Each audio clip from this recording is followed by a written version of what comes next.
Welcome to Quick Stop F1. My name is Nyasha. You could have been anywhere in the world. We appreciate that. Joining me today, I'm tired of getting subtweeted by my own fucking team. Let me tell you that now. Listen, I'm holding a fucking emergency meeting, so I'm getting subtweeted by my team, left, right, and center. I don't even go on Twitter anymore. I said I can't even. What's they fuck me for? Yeah. It's like, fuck me. This is how I feel. Imagine American Thanksgiving soon. I imagine this is what it's like when do you know what I mean? Like you're Trump supporting or liberal cousins come round the table. You just gotta have to deal with all the shit you've been watching them say online. Anyway, yeah. Joining me today is my sister, your sister, the one and only host of the Saturday show. It is Tasha James. Tasha, how's it going? Oh, it's going. It's going. It's been an interesting couple of hours, I think. It has been. It has been an interesting couple of hours for everyone. And look, before we get into that, if you're watching, give us a subscribe. We're less than 50 now, off of 5,000. So any subscription helps. If you're listening on Spotify, give us a 5-star rating. If you're on Apple, leave us a review. And obviously there's a Patreon there for ad-free streaming. So why are we having a podcast the day after we released the podcast? Yeah. There are things to discuss, okay? You know what? Let's not fuck around right now. Okay? Deception. Collusion. Huh? Where's my fucking bombs at? Here we go. Drop a bomb on these motherfuckers. Mm-hmm. I can no longer stay quiet. I could no longer live in the shadows. I could no longer play devil's advocate. I could no longer abide by the bullshit that I am seeing every single day, every 2 business weeks. I tried to toe the company line, Mercedes. It alienated me from my friends. It alienated me from my co-workers. These guys think I'm up every day on 4-channel shit, reading fabrications, reading misinformation. They're saying, Nyasha, come back to the light. I've come back to the light because right now, I don't believe. I've got a pen in my hand. I feel like Cameron. I don't believe, and I cannot believe anymore that what's going on at Mercedes with Lewis Hamilton and Mercedes can just be chalked up to idle incompetence. That can be just chalked up to meaningless mistakes. It can no longer be chalked up to a team that is rudderless in leadership and maybe directionless in their desire to get the correct result for both drivers. I'm going to come out and say it. Tasha James, after the video we saw today, Lewis in Malaysia referenced or asked about the strategy call that was made to put him onto soft tyres. I think the only soft tyre runner for 1 million miles on that grid, I can't even remember who else started on soft tyres. No one else in the top 10, I don't think. To start him with soft tyres, to split the strategy, which was an absolutely banal call, which we all called at the start. I think everyone tweeted, what the fuck are these tyres? Oh, yeah. And, you know, obviously they split the strategy. They've given the driver in front the split strategy, the strategy which is not the strategy, which is the optimum strategy. For those who don't know, when you split a strategy, normally it's the driver behind who would get maybe the more daring strategy because you take more risks. It's okay because they're behind. Lewis Hamilton today essentially came out and said that he did not want to go on to softs. He battled for them to not put him on softs. And then essentially he was put onto softs against his wishes, which has set Twitter ablaze. all I've seen from Tasha is I told you so. So there's people who don't think it's sabotage. What have you got to say now? Where are you at? Where are you at? I'm here, Tasha. Now. I'm here, Tasha. Let me tell you now. The whole genre of F1 Twitter. It's not just you. And you're usually like the last person I think of when I'm tweeting. I'm sorry to get straight. Collateral damage. Because if it was me, I really had something to say, I would say it directly to you. Yeah, so I do. It's usually some other people that I'm sneak dissing. But yeah, I don't know. It's like, I think a lot's been happening, especially for people who are very eagle-eyed, like very... what does that mean? When people say stuff and do stuff, a lot of passive aggressive things have been happening, I think, in the last couple of seasons. But this season in particular, I think it's been just repeated stuff. And I think I can understand, from your perspective or anybody's perspective who, at first maybe was like, I don't see it. It just feels like, par for the course with F1, not every day. Your favorite driver gets prioritized, so on and so forth. I do see that. But I think there are certain instances where it starts to become a little bit egregious, and just you can't ignore it. And I think once the gates kind of open, you kind of kick it and just go through. And so I think that's where I'm at, because it took me a minute to actually unfollow Mercedes and get on. So it did take me a while as well, but you can't unsee it.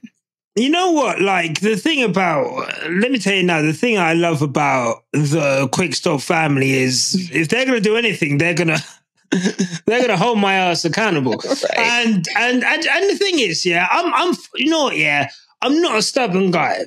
I'm happy to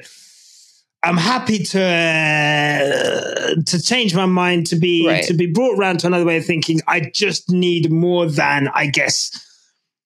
I don't want to say I don't need more than feeling. I guess there's some people whose gut feeling has been correct on this since they saw Toto Wolff celebrate in 2021 Abu Dhabi, and there already alarm bells were ringing then. Right. There's some people who even look back to the treatment or the comments made by Toto Wolff when Nico Rosberg and Lewis were going toe-to-toe, and there seemed to be a bit of favoritism towards Nico in that situation, where Niki Lauda was obviously the anchor that kind of brought him back and was able to essentially talk Toto down from allowing Lewis to leave the team. And obviously, I think Nico made that decision for him, but there's been people who've had that kind of feeling since then. So I guess for those people, it must be incredibly frustrating when there are, I don't know, for people like yourself as well, who have come into that from last season and then this season, to kind of be shouting into the wind, this is happening, this is happening, this is happening.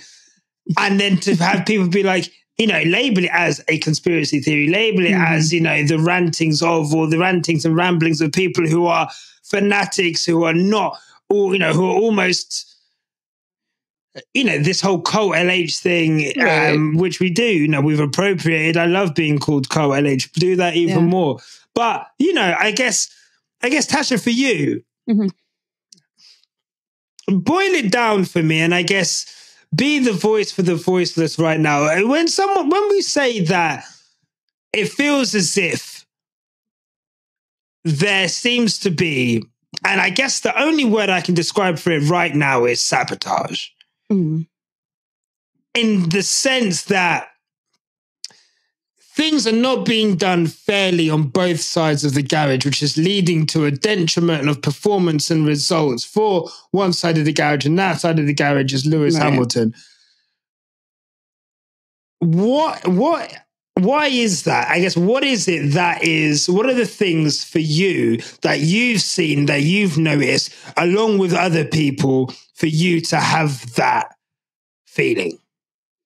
I think I'll say the main thing, because I think we even talked about this. You had asked me this. I can't remember which show it was, but you had asked me about Lewis's quali form, and is it time to talk about his performances or whatever? And I'm like, no, because I didn't feel like this was a very conventional season to fairly analyze it. And I think at that point, George was basically whooping his ass in quality to me, so it was just pretty straightforward.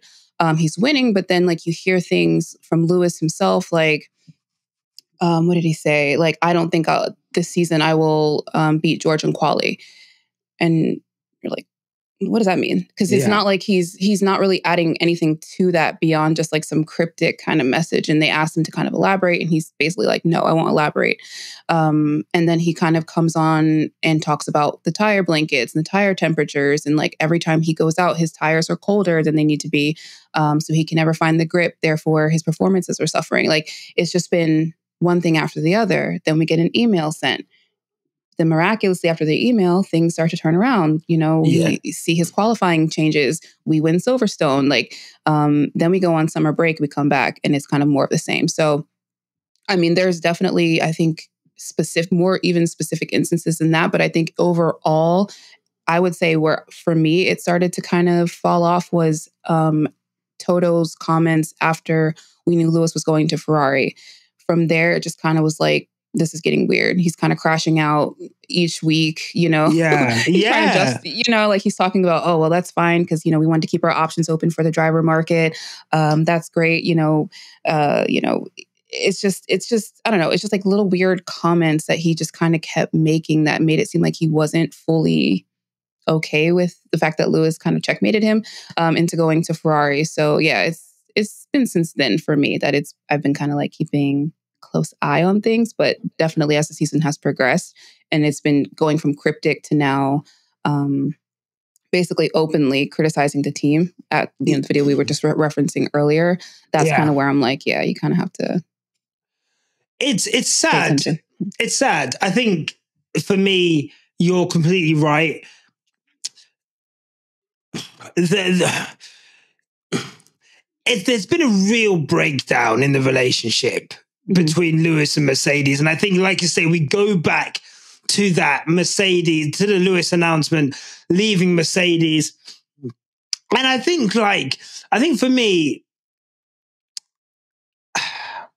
I always thought that Toto's comments were weird, but you know what? I kind of take that, you take that as it is, right? You know, there's a camera in front of his face every 2 minutes. There's a microphone in his mouth. Of course, you've got to, you know, he's a team boss. He's responsible for the share price and the marketing and the image of this multi-billion-dollar enterprise. He's got to put on some kind of front. Again, this is my thinking, and this is where, you know, benefit of the doubt. You've got to put on a front. You've got to put on a thing. But it felt insidious in terms of some of the comments. And I thought that the buck stopped there. I thought for me, and I guess I'm talking you through everything that I've gone through today in terms of coming round to this way of thinking. I always thought, you know, the buck stops there. Even though Toto's pissed, fine. But everyone else in the team, they're going to want the best result for the team and so forth. Right. Do you know what's really annoyed me? And I think shows how the rot is from the top down. The poison has come from the roots to the fruit. And I'll tell you, like, what is the biggest sign of it? It's the motherfucking social admin manager. Yeah. I don't know who is running socials on their Twitter, especially, maybe on their Instagram too. But let me tell you now, the way that, and I know this is minor, we're talking about car performance, but I'll get to that in a second. Yeah. For me, like, if even a low-paid admin is, like, refusing to post when Lewis reaches milestones and has to be bullied into posting milestones of Lewis. It's refusing to post when, you know, when they're like first trophy of the season. It's like, hang about, did Lewis not just like get a trophy in a sprint race? A sprint race is hold on, I've got it. A plaque. I've got it. It's a medal and a plaque you receive for a top 3 in the sprint. What? That's crazy. Like, you know what I mean? Yeah. Like, insane. Right? Like, you just cannot. They're hiding replies. They start unfollowing people. This person is liking tweets about George. Like, do you know what I Shady mean? tweets about Team LA. It's like, Bruv. come on now. Yeah. Like, and that's the thing. It's like, what is the culture inside of this team? Yeah. Right? What is the culture? So if that is the culture that's going from the top as the boss, and then you've got a 25 grand a year admin whose sole job is to make funny memes and post graphics, and they can't even do that because they've been either told or they've been brainwashed into, we're not going to appreciate or hype up or embolden this driver over the alternative, which is to ensure that the best impression of this team is given to George. Now, I say all that to say,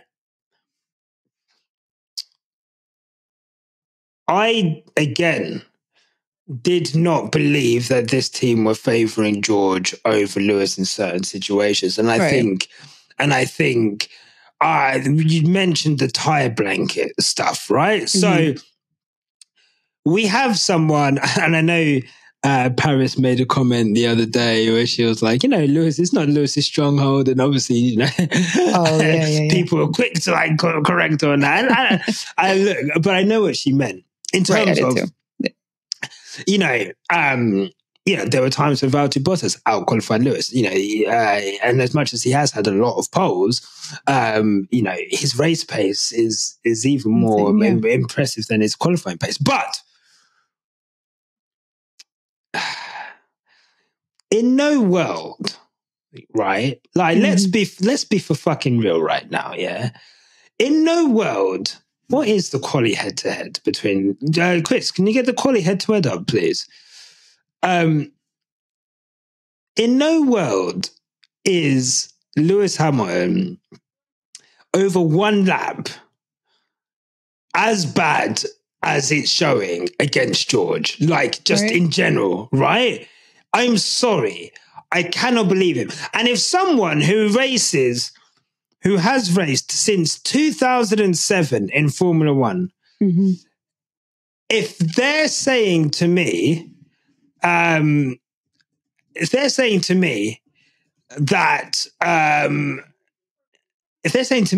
there's an issue with their tires, right? That they can't get the tires out of grip. That practice 1, practice 2, practice 3, everything's fine, and then all of a sudden, like there's issues once it comes to his qualifying. This is someone who has extremely the best tire preservation on the grid. This is someone who has the best long run pace on the grid. This is someone who has over 100 pole positions. Then you're telling me that this is someone as well. Go back and look at some of his pole positions. Lewis Hamilton 5 to 13 in qualifying. I'm sorry, like I just can't abide by that. Yeah. I can't abide by that. And if go back and watch Lewis Hamilton's pole positions. There's so many of them. Just go and look at Hungary. The last one.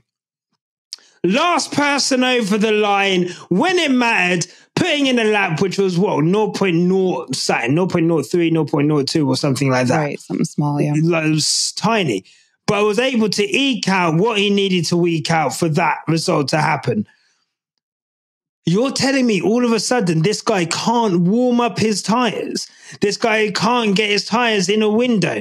And it's incredible that all of a sudden, once George has the issue of the tire issue, Pirelli, these tires are shit. We need to sort these tires out. I guess for you, I guess you mentioned the qualifying thing, but that must be like a massive thing for you.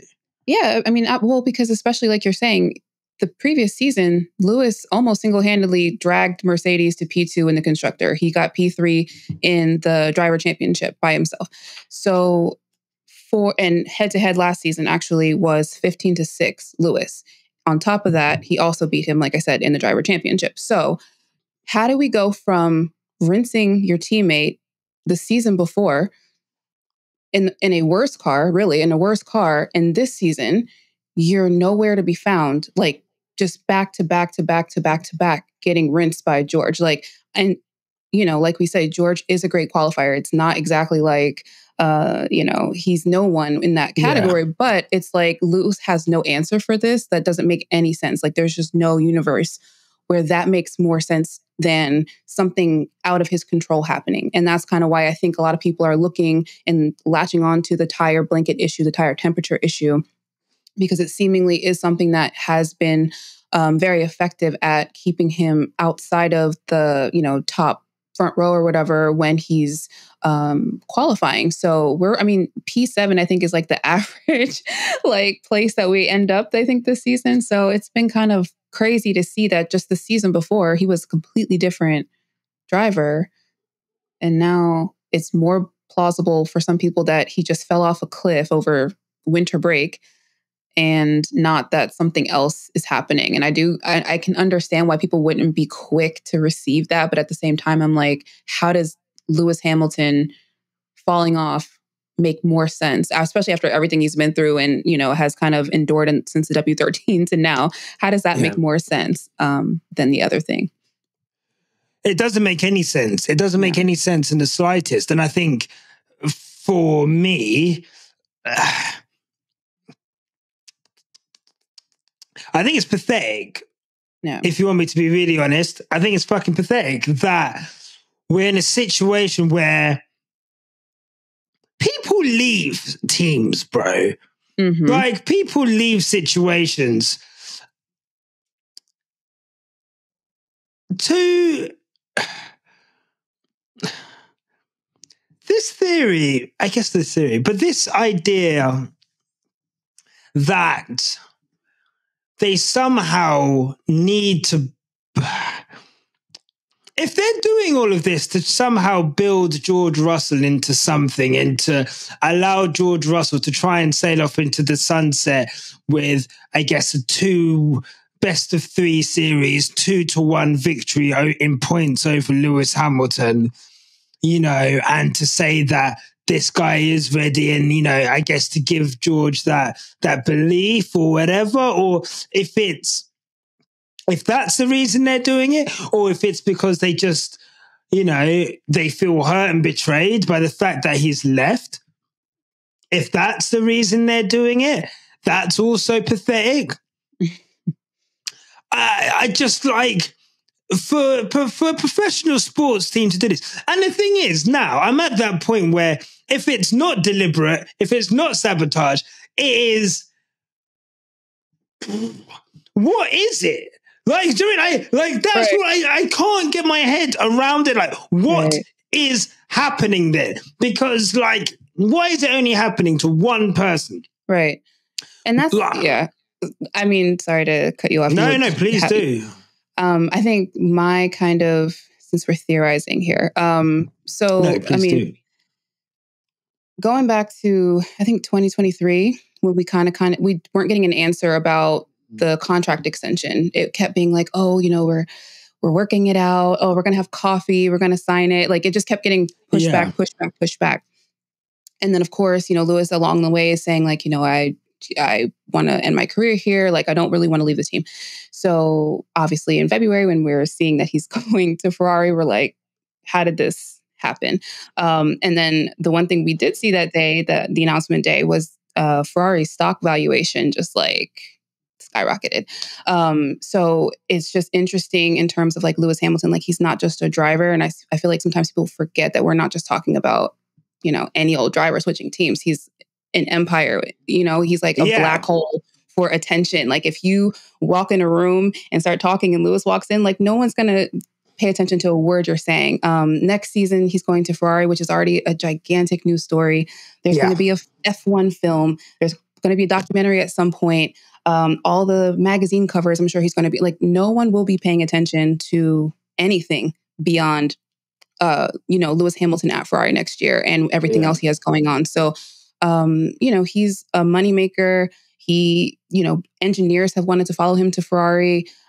Sponsors have wanted to follow him wherever he's going. So from that perspective, it's not just like, Nico Hulkenberg switching teams, it's like a whole business switching to their main rival. So it makes a lot of sense in the long run to try to damage some part of his reputation, whether that's, oh, he can't qualify, or now I gather they're going to try to, make George and Lewis as close as possible in the driver championship, so he's not as fast as his young, hotshot teammate. Yeah. It's just narrative. So I think that's kind of where it is. I don't think it's malicious. I just think it's business. And so that's kind of what we're seeing play out.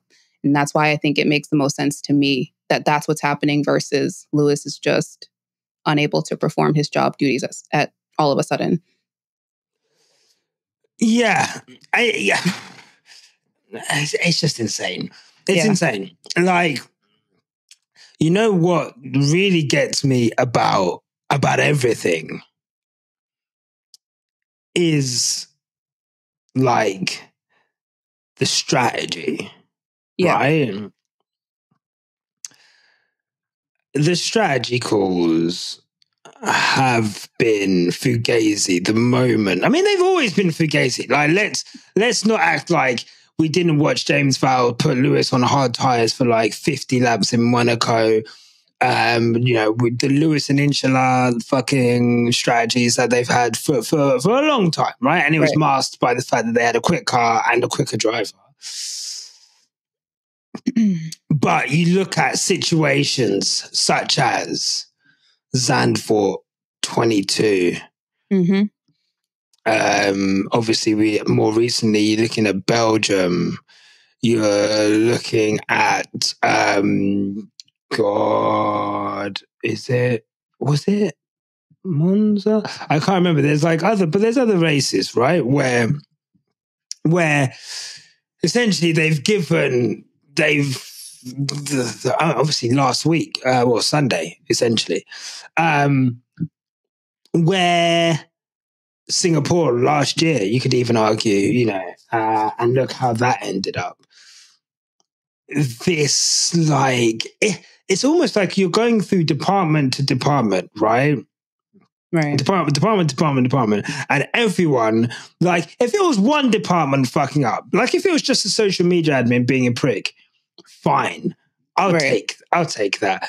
But it's the social media admin being a fucking prick. Whoever's in charge of the tires, right? What's going on there? Strategy. Whose idea? Who is pushing for those soft tires? Not even new soft. If we had a brand new spanking pair of softs, yeah, I'd almost be okay.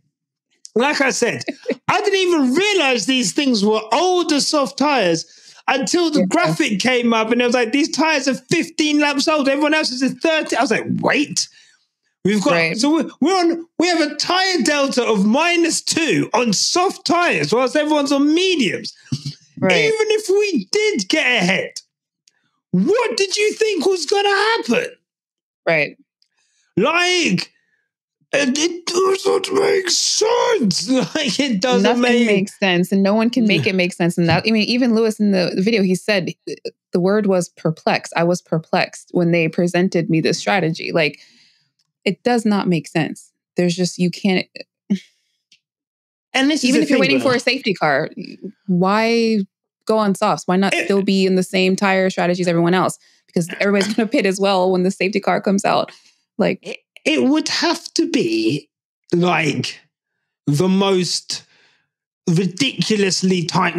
That safety car would have to come out on lap 13. But like you say, lap 13 to 17. But like you say, everyone else would have pitted at the same time anyway. And lo and behold, if it happened that early, everyone's going onto the same fucking tire anyway. It don't make sense.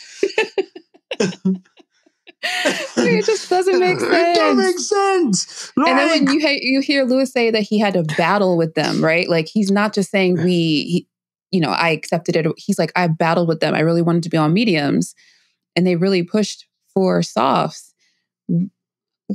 What sense does that make? I mean, these people are paid to do this. It's not Lewis just shows up and is hey guys, I think we should do that. They're giving him strategies, giving him the brief.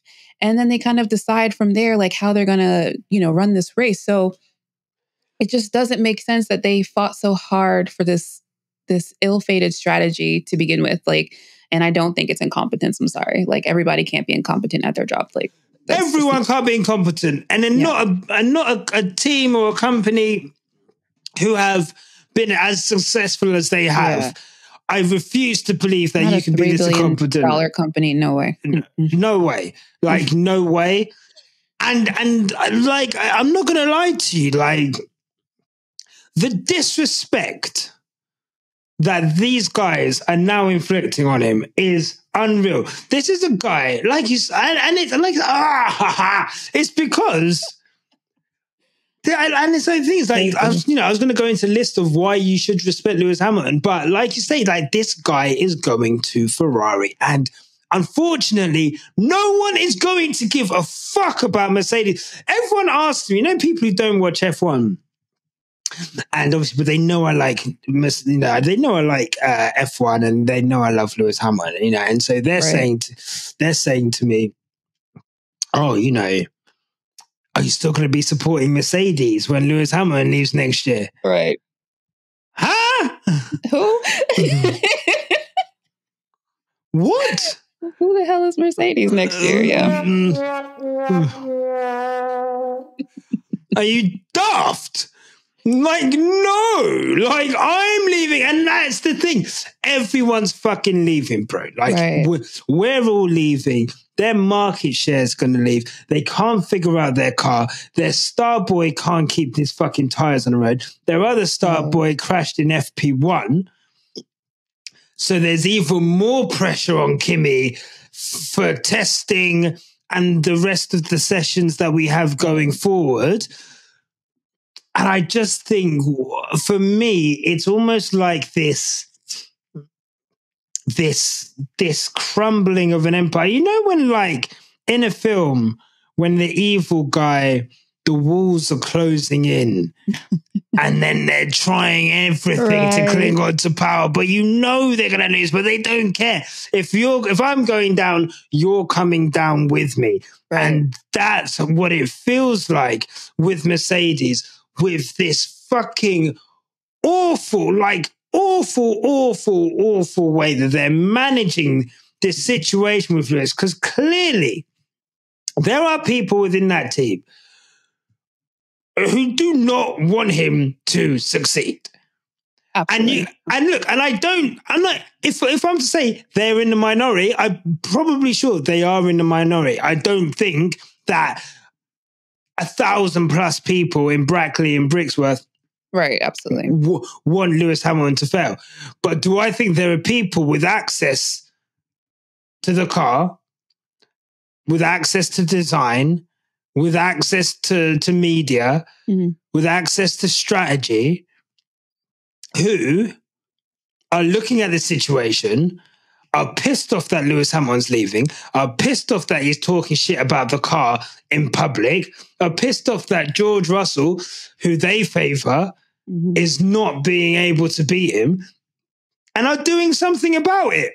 And I'm sorry, I don't care anymore, to be honest. I don't care for trying to find reason in it, because I keep trying to find reason in it. And you can always bring up, someone did it to me today. They're like, Nyasha, give me an example where the strategy decision has cost George. I said, well, you can look at, I think it was Hungary, where they didn't put enough fuel in the car. And obviously, there was the weather as well, which kind of fucked him over. But, that wasn't good. You look at Belgium, and, I said, look, if the situation was reversed in Belgium and Lewis Hamilton did the strategy George did, only to get disqualified because they'd, miscalculated a bunch of shit on the car, given the story that they told us, do I think that's whatever? Like that, Belgium's a whole other story we could get into in terms of... Lewis wanted the one-stop strategy, and they told him no. Right? So... Yeah. But, I do struggle to see... over a timeline of how many years now? 2 years, 2.5 years now, with these two as drivers, I do struggle to see a pattern developing. And so maybe some people say George has, been able to get on top of the tires, but this, there's that article where Lewis Hamilton came out and said this style of driving doesn't suit me with these cars because of how I'm having to turn in. But he adapted pretty well enough last year. Seemed to be fine last year.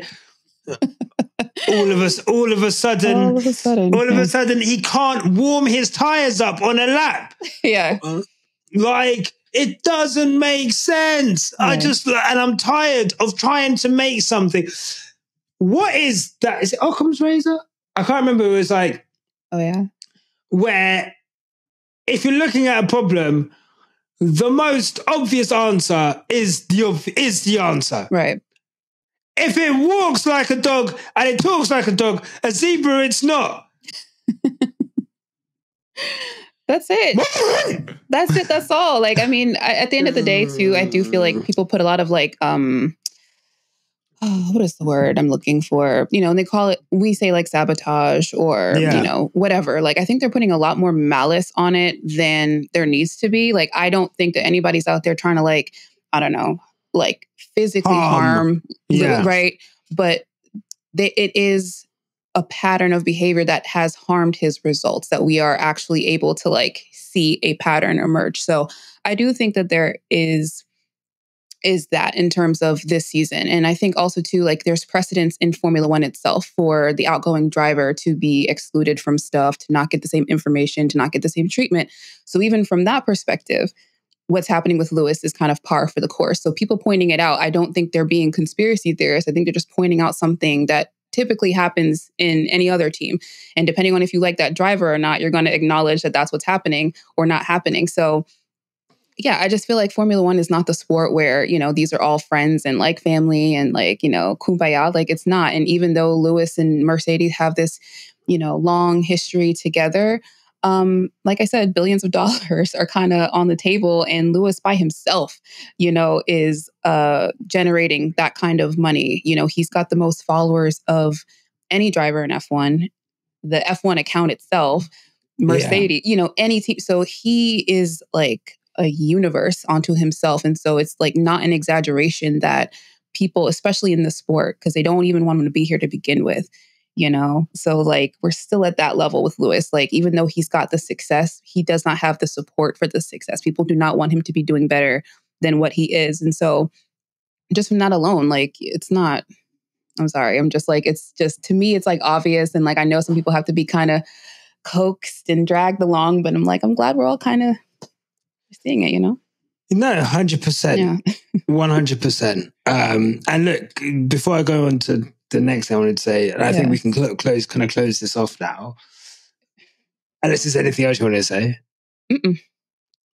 Is we all rejoiced a couple of weeks ago when Checo Perez said, the issues on Max's car, I've had them the whole season. Right. So it's interesting what's happening now. So yeah, we kind of, the issues. I said all of a sudden. All of a sudden. Doing the Harlem Shake. Oh my God. Checo said that, and I think we all rejoiced and we all laughed at that. Right. So it's not beyond the realms of possibility, right? That one Mercedes car would be different to the other. Look, they didn't even build a part correctly on his car in Baku. And since when does Mercedes do that? I've never heard of that before. What do you mean you didn't build the part correctly? What do you mean you're having to start him from the pit? What do you mean you're starting him on the same fucking tyres as everyone else? Right. He's at the back of the grid. What are we doing? God. And that engine was a chop. Nothing like, what? Yo, it was like, this is ridiculous. But I'm supposed to believe this all makes sense somehow to... It's all fine. It's all fine. We're all just fucking, we're batshit crazy, obviously. It's just Mercedes incompetence. Like, okay. Okay, well, now you're sounding a little bit too much like me. So, well,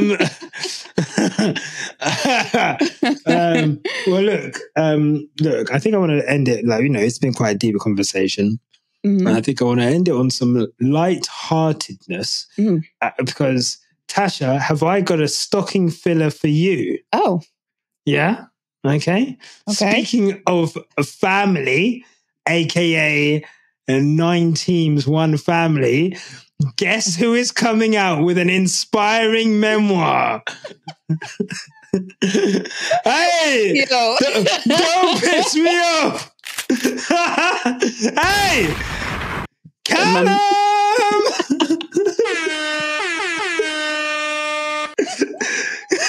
Hey, Callum! Hey, Oprah's best reads of the week.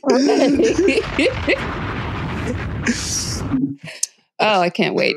Would you like to read the blurb and report back? Yeah. By the way, this is available on hardcover from the 27th of February. So it won't be available for Christmas. Callum! I wanted to give that to my mum. Oh, shame. Right. Anyway. Little gift certificate. Right? Do you know what I mean? Mum, look at this guy. Look what I pre-ordered for you. Look what I pre-ordered for you, yeah. The memoir. A memoir. Of the right rear, never mind. Everybody gets to tell their story, you know? Everyone should be able to tell their story as well, okay? Right. Okay, especially. Period. Okay, so let me get you Life in the Pit Lane is what it's called, by the way. Which is surprising because I thought it'd be life in front of the camera in the pit garage. Life in the tweets lane. Life as a Twitter shill for my company. Life in the Pit Lane is an inspiring memoir from Red Bull's senior engineer, Callum Nicholas, that will open up the world of Formula One like never before. Replete with all the high-octane tales and behind-the-scenes details you'd expect from a life lived next to the fast lane. Let's get this straight right now. Callum, you are in the pit lane, okay? Okay? The pit lane, literally this weekend, was 40 miles per hour, okay? I can go quicker outside of my front door right now than the life in the pit lane that you are subscribing to. But that's neither here nor there, okay? Because Life in the Pit Lane will detail the realities of life off the track, the good and the bad, with a particular spotlight. I get this. In my man, with this particular spotlight on diversity and inclusion within the sport. Now, Callum. Oh, Callum. Now, Callum. Callum. Come on. Hey, Callum. A forward by Helmet Marco. What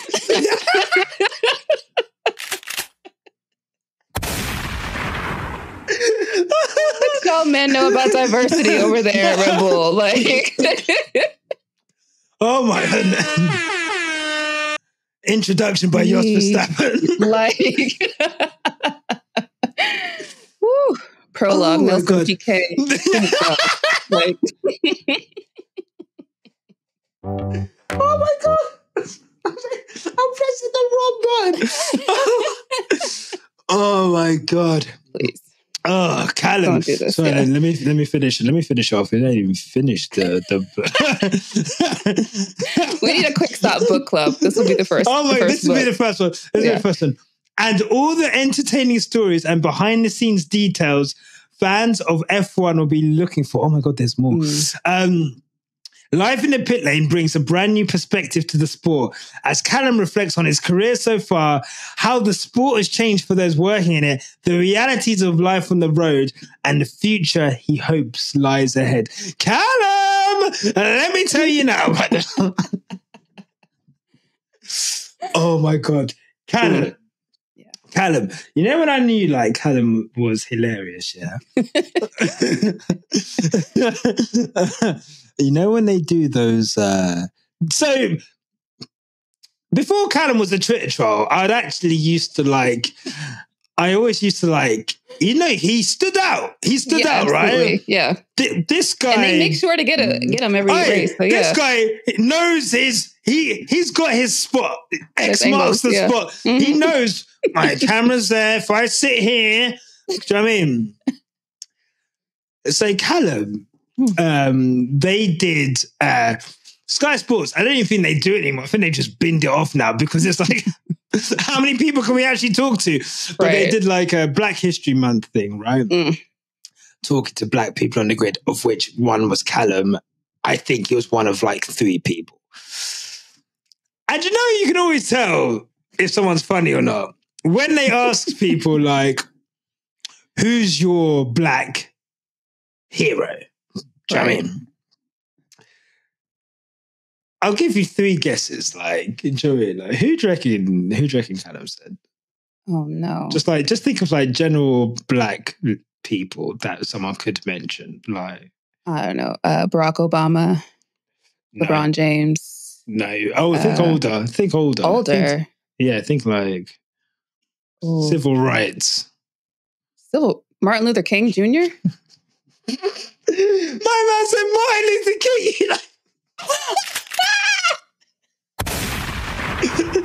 I said Callum. But I agree. It's like, Callum. I know Callum hates to see an episode of Quick Stop F1 coming. Oh my God. I know you're fucking lying, Callum. Get the fuck out of it. You grew up in fucking Britain, okay? Ain't no Brit, like, respectfully, yeah. I respect Martin Luther King. I love what Martin Luther King is like. God. Bro, what the fuck you know about Martin Luther King? You're in the UK, bro. Like, I love Lady Gaga. What the fuck does she know about cameras? Come on. Brother. What? What kind of postcard answer is that, bro? He said MLK Jr. Wow. He's like, Rosa Parks. Chris said he's like Rosa Parks. Rosa Parks refused to sit at the back of the bus. She was sitting right in the front. So I'm already down, sitting down. I'm sitting right here in front of the cameras. Okay. I'm moving. I ain't going nowhere. You're going to see me. You're going to drag me out of this fold-up chair. Wow. Callum. I cannot wait to hear your stories of the reaction in the garage when Checo Perez was racist and xenophobic towards... Helmut Marko was racist and xenophobic towards Checo Perez. I'd love to... I wonder what stories he's going to include about, like, Christian Horner. Do you reckon he's going to be like, you know, when like they were passing around like the emails and like, oh shit, our boss. Oh no. Like, seriously, you cannot do a tell-all book and you work for Red Bull. There's no way. Bro, the legal department is going to redact that shit. like, do you know what I mean? Right, okay, Callum, I've got your book here, and I just want to say, this story about Christian Horner, you're going to have to take that out. Yeah. This story about Helmut Marko, you're going to have to take that out. The story about one of our employees calling Lewis Hamilton a monkey, yeah, you're going to have to take that out. No. Callum. Not much to talk about. Respectfully, you change tires, bro. Like, put the tires in a bag. like what?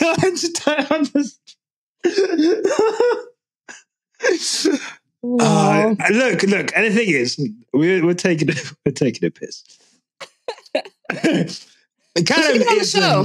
Actually, we should get it. We should get Callum on the show. That would be a good tour. You know what though? You know what's hilarious? Yeah. I'll bet any fucking money, yeah. The way these publishers don't fucking listen to anything, yeah. Right. And they're just gonna search like Formula One podcast. Black Formula One podcast.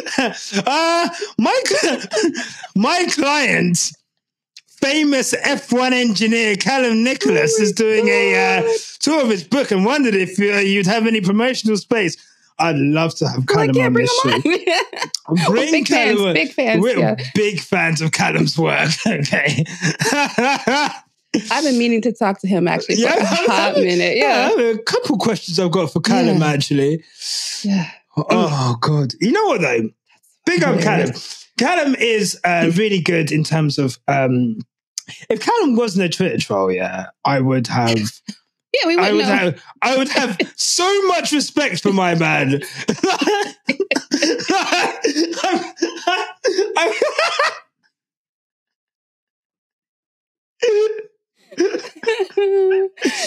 Wow. Like, but it's true. Like they say, don't meet your heroes. Like, don't tweet your heroes. Like, listen, I'm rooting for everybody black, but if you open your mouth and say some dumb shit, like, right, I mean, it's not unconditional. You eating Thanksgiving over there, you know what I'm saying? You eating Thanksgiving. Yeah. You can eat it on the porch. Right. Take your shit to go, actually. Let me wrap that up. Yeah. Get your ass out of it. Yeah, you're done. So look, that is coming out for those who want to know on the 27th of February, 2025. Unfortunately, too late for Valentine's Day, but just in time for, I was going to say, like, St. Patrick's Day, you know? And April Fools.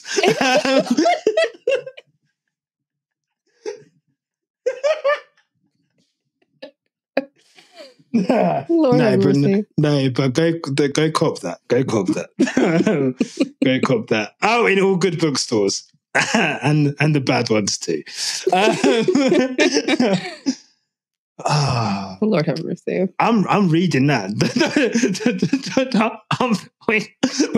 We're gonna break that book down chapter by chapter. You fuck about. Oh my god, I can't wait. God. Anyway, go club that. Oh my god, I'm crying. He must hate us. Oh my god, he must hate us. I mean, he must hate us so much. Well, look, the game. You put yourself online. Listen, that's the thing. You are just this alluring, long-haired Samson in the Red Bull garage changing tires. Like, God, who is this man? Right. Captivating on screen. Scene stealer. You know when someone's got a little cameo, you're like, wow, who was that? Right. I need to find out more about them. Right. Unfortunately, I did. And here we are. And look, it's all fun. Look, good luck to Callum. I think it's really good. Look, there is, you do need, representation.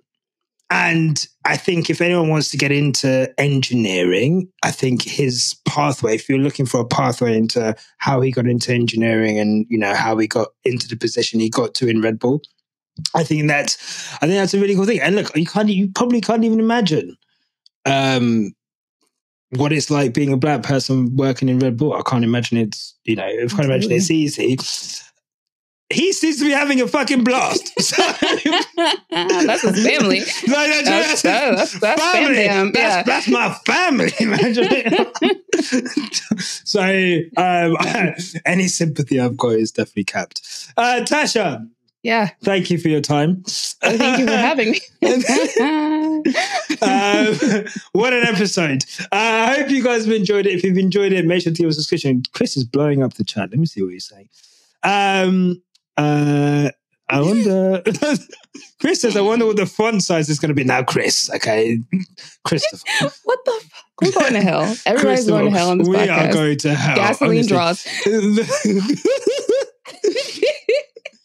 Because you got to take everything out. You got to make it 15-point font. Yeah. Chris, 18 Callum, you've given me 1,000 pages here, but it's the font size is 25. Comic Sans. Double space. Could you fill this out a bit more? Yeah.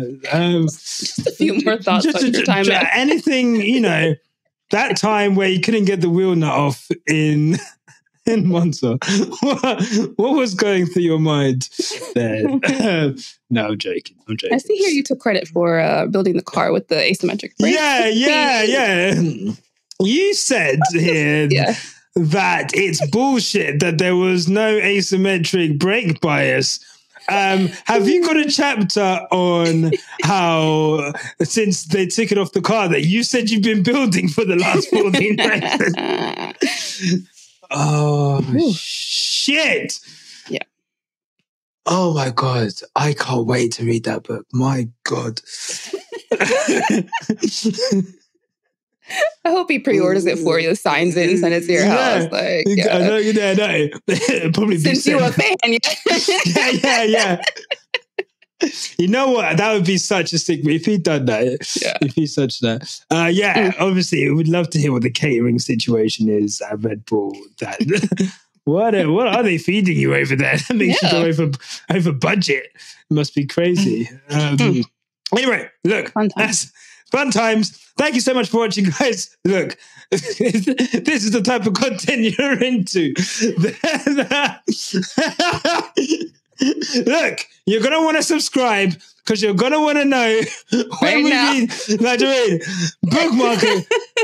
28th of February, that book is arriving in this house. 29th of February, emergency podcast. We're going through life in the pit lane. Oh shit. Oh my God. Unreal. This sport is so funny. That's all I'm going to say. This sport is fucking... Well, I can't take it serious. Like, this shit's way funnier when you just laugh. Yeah, you just got to laugh at it. Do you know what I mean? You just got to laugh at it. Like, incredible. Thank you so much, Tasha. Let me just give you a round of applause. Thank you for not abandoning me, even when... Do you know what I mean? Yeah. What's I that appreciate quote? that. First they laugh at you, then they ignore you, then they fight you, and then you win. Here we are. Thank you. Here we are. There you go.